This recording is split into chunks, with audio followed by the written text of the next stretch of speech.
Thank you very much, Madam Speaker, and it is once again an honor to rise in this place to debate another piece of legislation. You know, it's interesting, as we are debating Bill C-12, this is one of those bills that I've heard a significant amount of feedback on from constituents. So over the course of the next 10 or so minutes, I hope to be able to outline a number of things, including some of the specifics of what this bill is and is not, dispel some of the myths that the members opposite especially like to propagate, both about their so-called environmental plan and how they attempt to label conservatives. And then I plan to talk with great pride about some of the work that is being done within my constituency, the industries that I am proud to represent, and how some of my constituents are leading the way on ensuring that we have a strong environment for today and in our future. So first, to dispel some of the myths. You know, I find it interesting that the members opposite will talk at length about how conservatives somehow hate the environment, about how conservatives refuse to take action, about conservatives this, conservatives that. Yet it is, like so many aspects of what the government talks about, their talking points do not reflect the reality. You know, I find it interesting, and Madam Speaker, if I had more time, I'd be able to highlight some of the significant achievements of past Conservative governments, but also the ways that Conservatives do stand up for the environment. And I can certainly speak to the fact that Alberta, a place that has had over the last half a century, except for 4 unfortunate years of socialist intervention, largely conservative governments, and led the way in ensuring both emissions reductions, environmental plans that have really created frameworks for ensuring a strong environment for today and for future generations. You know, it's interesting that quite often the Liberals will take, a piece of a policy, yet forget the big picture. They'll criticize us for something that they will simply say, oh, well, it's because Harper was so evil, and therefore Conservatives must, hate everything to do with the environment and all of that. And Madam Speaker, could not be further from the truth. In fact, I think that one of the most telling aspects of how the Liberal narrative on them trying to label conservatives as somehow anti-environment is the fact that when they took over government, most of the targets and mandates, they kept the same as what the previous government had negotiated.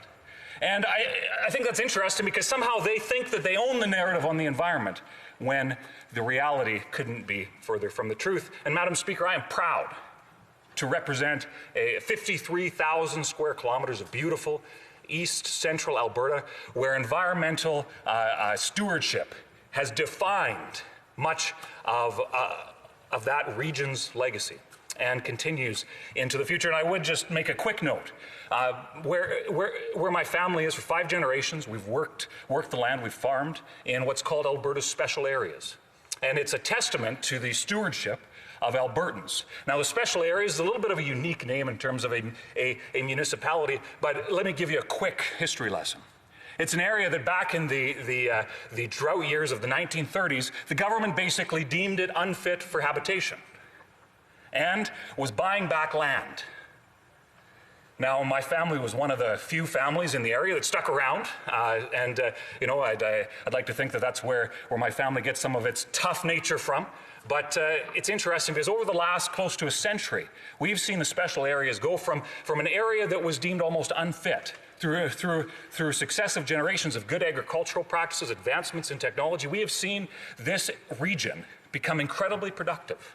Preservation of soil quality, and on the list goes about some of the incredible advancements in ensuring that this region that was largely misunderstood a century ago for the challenges that it faced because of drought, and to see some of the strength that it now has in terms of an environment and the example that it leads for good soil management, good land management for agriculture, and the fact that we are truly the heart, and I say the heart of the energy industry in Canada because Hardisty, Alberta, where billions of dollars of Canadian energy flow through is within this region, the heart of the energy industry, and some of the incredible advancements in the environment that have come about as a result of Canada's world-class oil and gas industry. And Madam Speaker, I note that my time is quickly escaping away. That happens when I talk with such pride about my constituency. But the Liberals couldn't, the hypocrisy of their agenda is highlighted so clearly in Bill C-12. Let me get into some of the specifics of that. Now, in layman's terms, Madam Speaker, Bill C-12 is simply this: a plan to bring forward a plan that will report on its plan and make changes if the plan doesn't go according to plan. Now, I say that a little bit facetiously, but Madam Speaker, that's really what Bill C-12 is about. And then what's further is that there's a 15-member panel that the minister plans to bring forward. And it's interesting because, you know, and all members of this House, I think, certainly from the Conservative side, support a strong environment for our future, but we also believe that that needs to go hand in hand with the economy. Yet this panel has already been pre-chosen by by the minister opposite, and I would note some of the activism that defines the past, specifically I think of the Minister of Heritage, who literally went to prison for breaking the law regarding environmental activism. That's the sort of agenda that is defining those, in some cases, the members that have been pre-selected before Parliament has even passed this bill, pre-selected to be on this 15-member panel that will, like I said, present a plan to be a plan that will evaluate the plan, et cetera, et cetera. So, Madam Speaker, it's rich that the government says that somehow this is going to solve all the woes of the world, that somehow this will accomplish their failures, when I would note, Madam Speaker, that actually, and this may surprise members opposite, but the reality is Donald Trump had a better record on reducing emissions than that Prime Minister opposite. Now, that may be surprising to some, but the reality, the numbers speak otherwise. Now, the member opposite, the members opposite, and specifically the Prime Minister, likes to contrast himself with the former President of the United States, and certainly that is a contrast point, but I'm not sure that that's one that the Prime Minister would be proud of when Donald Trump has beaten his record on the environment and done so by a fairly substantial margin. So, Madam Speaker, that highlights a few of the challenges that I see with Bill C-12 and the inconsistencies in the Liberal agenda, and how they are somehow thinking that once again punting something a little bit further down the road releases them from accountability on an issue that they have, I would suggest, defined much of the conversation around, but failed when it comes to actual action on the environment. So, Madam Speaker, let me get into a few examples of why I'm proud to represent a region of the country that is really leading the world. I've talked a little bit about energy. You know, Madam Speaker, a few miles outside of the boundaries of Battle River Crowfoot, in one of my neighboring colleagues' ridings, but the oil and basin that this particular energy company works in, Madam Speaker, this company is able to produce net zero oil.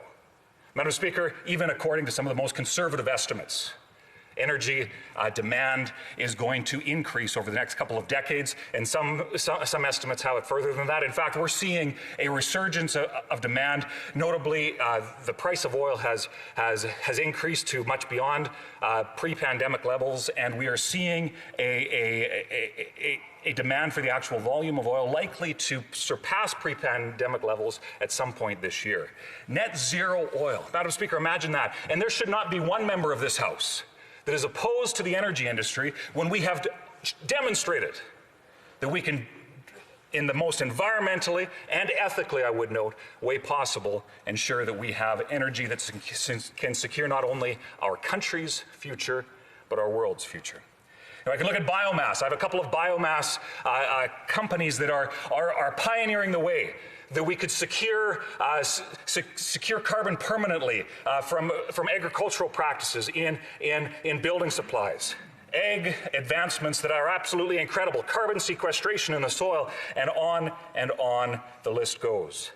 Madam Speaker, there is a wide divide between what the Conservatives and the Liberals say on the environment, but I'll tell you one thing, Madam Speaker. Canadians can count on Conservatives to stand up for actually taking action on the environment, not just talk like the members opposite. Questions and comments. The Honourable Member for Kingston and the Islands. Madam Speaker, the member started off his speech today by talking about Conservatives not having the narrative on climate action, and somehow Conservatives are seen as those who don't take climate action seriously. I can tell this member that I've heard members of the Conservative Party who are sitting in this House right now talk about climate change as though it's not something that's human caused. 54% of the membership of this member's party have said that they don't believe in climate action. My question for him is, does he agree with them? Does he agree with the 54% that climate change is not made by humans? The Honourable Member for Battle River Crowfoot. Madam Speaker, there you have it. Once again, spin that's misleading at best and unparliamentary language at worst. You know, I find it interesting. I would ask the member. The Honourable Member. The Honourable Member for Kingston and the Islands. There was if a member is going to suggest that I'm using unparliamentary language, Madam Speaker, I would at least like to know what he's referring to so that I could address it and apologize for it if that's the case. The Honourable Member has a point. We don't use that lightly, so I would invite the Member for Battle River Crowfoot to explain to us what he meant. Absolutely, and in response to the point of order, you see, Madam Speaker, I find it interesting that the member actually is bringing forward a point that has been litigated at length in this House regarding a motion that was brought forward regarding the this is a responsible point of order. No, it's not. What did I say that was unparliamentary? The Honourable Members do not start a debate, please. What I said that was unparliamentary. That is exactly the question that has to be answered, is what was unparliamentary in the member's question. So the member opposite referenced very specifically a motion that was brought forward at the Conservative Party convention. It was 3 paragraphs. He referenced, I think, 6 words of the beginning of that, and he knows full well, at least I hope he does, if he's actually read the motion that was brought forward. The Honourable Member is not necessarily explaining what is the unparliamentary language that was used by the member of Kingston and the Islands. The Honourable Member for Kingston and the Islands on a point of Madam privilege. Speaker, as any member of this Parliament, we are supposed to be. It is supposed to be assumed that we hold honour here and that our integrity means something. If a member is going to come into this House and start to throw around that I am using unparliamentary language, that member owes me an explanation as to what it was I said that was unparliamentary, or retract that comment. The Honourable Member for Battle River Crowfoot, can you please... With respect to the Honourable Member, Madam Speaker, I was referring that I would not use unparliamentary language to describe comments that the previous member had made, and in endeavouring to explain how the point that he was making was not actually an accurate representation of what is being discussed. I am not going to go back on the Hansard right now to ensure that the words were used or not. Questions and comments, we will look into it. Questions, l'honorable député de la Pointe-de-l'Île. The Honourable Member for la Pointe-de-l'Île. Well, my question for my colleague is very simple. Does he believe that climate change is a real threat?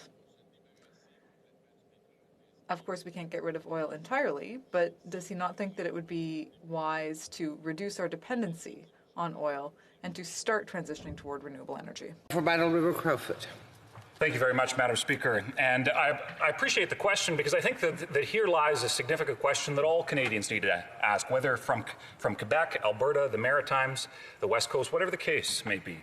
Madam Speaker, and that's, where do we get our oil while this transition takes place? Do we get it from jurisdictions that have very poor environmental standards? Do we get it from jurisdictions that have little or no ethical standards? Or do we get it from a choice supplier that could be Alberta? You know, Madam Speaker, I think that many Canadians would agree that they would rather have oil and energy produced from a jurisdiction like Alberta versus foreign jurisdictions that do not have those same standards. And I hope that the member from the Bloc would support that sort of initiative that is truly good for not just Albertans, not just Quebecers, but for all